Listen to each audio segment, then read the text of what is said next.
Hello everyone, I am Lonnie and I'm back to share some delicious food with you. Today we're making ants climbing a tree. Without further ado, let's get started. Start by soaking a handful of sweet potato vermicelli in warm water until soft. Drain and cut into thirds. Wash the pork, cut it into small pieces, and mince it. Wash the red bell pepper, slice it into strips, and then dice finely.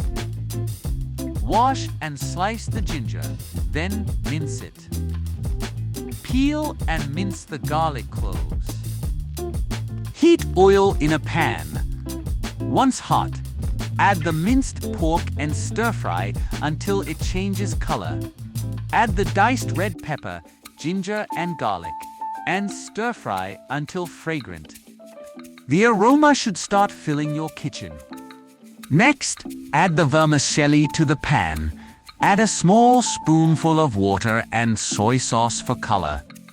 Stir-fry quickly to let the noodles absorb the flavors and prevent sticking. Continue to stir-fry until the sauce reduces and the noodles soften. You'll notice the noodles becoming glossy and enticing. Finally, add a pinch of salt and stir well to distribute the flavor. Look at that ants climbing a tree. The color is so enticing, and the taste is simply indescribable. Serve it up and enjoy. Friends, you must try our ants climbing a tree. If you like this video, don't forget to let me know. If you find it helpful, please like and share. Thank you all for watching. Until next time.